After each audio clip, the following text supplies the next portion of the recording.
YouTube family, મારા નવા બ્લોગમાં તમારું સ્વાગત છે. હર હર મહાદેવ, જય દેવભૂમિ દ્વારકા. તો આપણે દિવસના 4 વાગ્યા છે અને બ્લોગ ચાલુ કરી દીધો છે.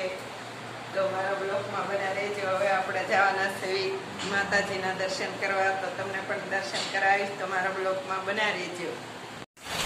આ ગેટ છે અને આ ગેટની અંદર આપણે માતાજીના દર્શન કરવાના. પડખે વડલો છે અને હવે અંબાજી માના દર્શન કરવા આપણે પહોંચી ગયા છીએ અંદર. આ અંબાજી માનું મંદિર છે અને આપણે દર્શન કરી લીધા, તમે પણ દર્શન કરી લેજો. અને પડખે તે રામ લક્ષ્મણ ને સીતાજીની છે મંદિર નાનું એટલું, તો આ પડખે રામ લક્ષ્મણ સીતાજીના તમે પણ દર્શન કરી લેજો.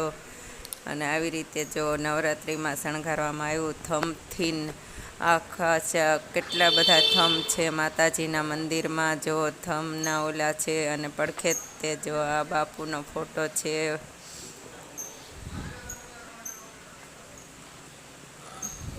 અને પડખે તે ભોળાનાથનું મંદિર છે. તો આ બાજુ જો ભોળાનાથનું મંદિર છે, તમે પણ દર્શન કરી લેજો ભોળાનાથના.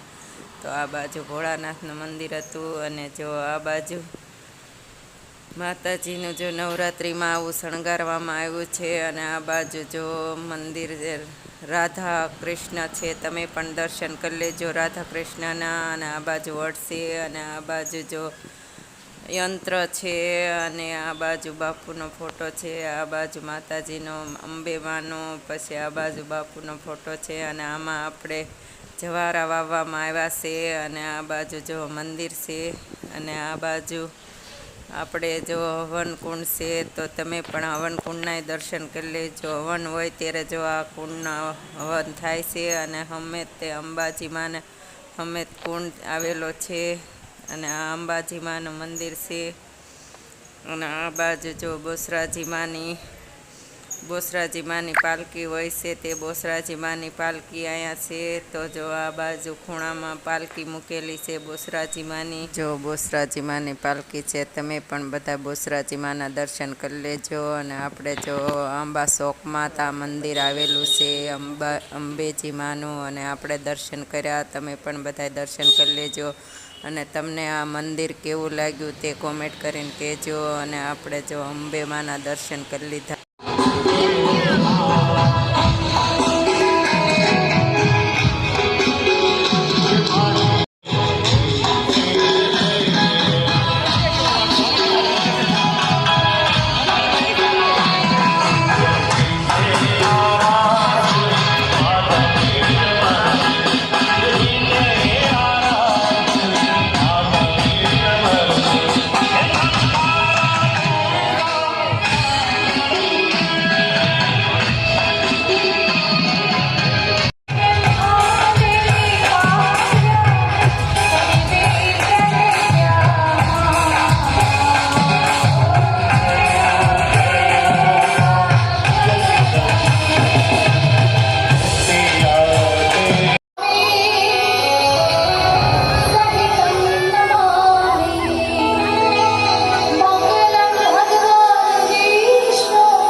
જો આપણને પ્રસાદી મળી ગઈ, આરતી પૂરી થઈ એટલે જો હાલત એ તો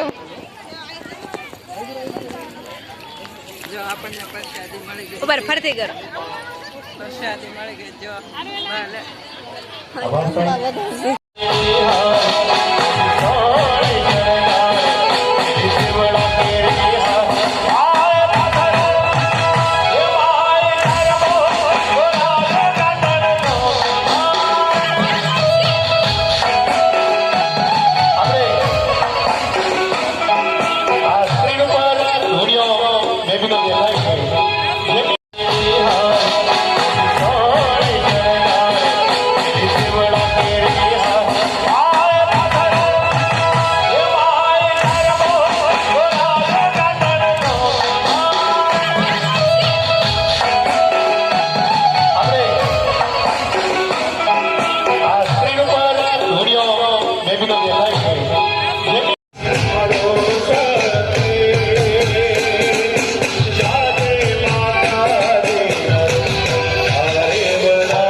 હવે આપણે ગરબા જોઈને બહાર નીકળી ગયા છીએ અને હવે આ વિડીયોને આપણે એન્ડ આપશું. જો તમને આ વિડીયો ગમ્યો હોય તો લાઈક કરો, શેર કરો ને સબસ્ક્રાઈબ કરો. હર હર મહાદેવ. મળીએ નેક્સ્ટ બ્લોગમાં. જય દેવ.